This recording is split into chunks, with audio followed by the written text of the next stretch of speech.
ಇರತಕ್ಕಂಥ ಕೀಲ್ಕೋಟೆ ಆಂಜನೇಯ ಸ್ವಾಮಿ ದೇವಸ್ಥಾನ ತುಂಬ ಪುರಾಣ ಪ್ರಸಿದ್ಧವಾದಂಥ ದೇವಸ್ಥಾನ. ಈ ದೇವಸ್ಥಾನ ಶಿಥಿಲಗೊಂಡು ಹೆಚ್ಚು ಕಮ್ಮಿ ಒಂದು 15 ವರ್ಷ 35-40 ವರ್ಷಗಳಾಯಿತು ಶಿಥಿಲಗೊಂಡು. ಅಂದರೆ ಪೂಜೆಗಳು ನಡೀತಾ ಇತ್ತು. ಕೆಲವು ದಿನಗಳಿಂದ ಪೂಜೆಗಳು ನಡೀದೆ ದೇವಸ್ಥಾನ ತುಂಬ ಶಿಥಿಲಗೊಂಡಿತ್ತು.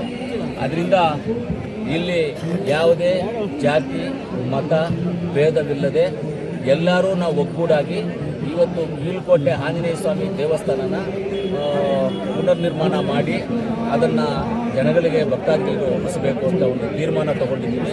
ಆದ್ದರಿಂದ ನಾನು ನಮ್ಮ MLC ಅಂತ ಅನಿಲನ್ನವರು, ಆಮೇಲೆ ನಮ್ಮ DC ಅವರು, ಮುಜರಾಯಿ ತಹಸೀಲ್ದಾರ್ ಅವರು, ADC ಅವರು, ನಗರಸಭೆ ಕಮಿಷನರು ಇದನ್ನೆಲ್ಲ ಪತ್ರ ವ್ಯವಹಾರ ಮಾಡಿ ಸರ್ಕಾರದಿಂದ ಅನುಮೋದನೆ ತಗೊಂಡು ಸರ್ಕಾರದಿಂದ ನಾವು ಎಲ್ಲ ಅಪ್ರೂವಲ್ಸನ್ನು ತಗೊಂಡು ಹಳೇದು ಏನಿತ್ತು ಸುಮ್ಮನೆ ಅದನ್ನೆಲ್ಲ ಕ್ಲೀನ್ ಮಾಡಿ ಇವಾಗ ಹೊಸದಾಗಿ ದೇವಸ್ಥಾನವನ್ನು ಕಟ್ಟಿ ಮುಂದಕ್ಕೆ ನಿರ್ಮಾಣ ಮಾಡಬೇಕು ಅನ್ನೋ ಉದ್ದೇಶದಿಂದ ಇವತ್ತು ಎಲ್ಲ ಕೋಲಾರ ಜಿಲ್ಲೆಯ ಕೋಲಾರ ತಾಲೂಕಿನ ಟೌನಲ್ಲಿರ್ತಕ್ಕಂಥ ನಮ್ಮ ವೆಂಕಟೇಶಣ್ಣ ಅವರಾಗಿರ್ಬೋದು, ಗಂಗಣ್ಣ ಅವರಾಗಿರ್ಬೋದು, ಈ ಕೀಲ್ಕೋಟೆ ಮಣ್ಣಣ್ಣಾಗಿರ್ಬೋದು, ಆಮೇಲೆ ನಮ್ಮ ಕಾಶಿ ಅವರಾಗಿರ್ಬೋದು, JK ಅವರಾಗಿರ್ಬೋದು, ರಮೇಶಣ್ಣ ಅವರಾಗಿರ್ಬೋದು, ಶ್ರೀಕೃಷ್ಣಣ್ಣನವರಾಗಿರ್ಬೋದು, ಆಮೇಲೆ ನಮ್ಮ ನರೇಶ್ ಆಗಿರ್ಬೋದು, ನಮ್ಮ ವಕೀಲರಾದಂಥ ದಿವಾಕರ್ ಆಗಿರ್ಬೋದು, ಎಲ್ಲರೂ ನಮ್ಮ ಸ್ನೇಹಿತರು, ಎಲ್ಲರೂ ನಮ್ಮ ಬ್ಲಾಕ್ ಕಾಂಗ್ರೆಸ್ ಅಧ್ಯಕ್ಷರಾದಂಥ ಅಪ್ಸರ್ ಅವರಾಗಿರ್ಬೋದು, ಇದೆಲ್ಲರೂ ಸೇರಿ ನಾವು ಇದನ್ನು ಕಟ್ಟಿ ದೇವ್ರನ್ನ ಹಿಂಗೆ ಶಿಥಿಲವಾಗಿರುವುದನ್ನು ಇರಬಾರ್ದು ಅನ್ನೋ ಉದ್ದೇಶದಿಂದ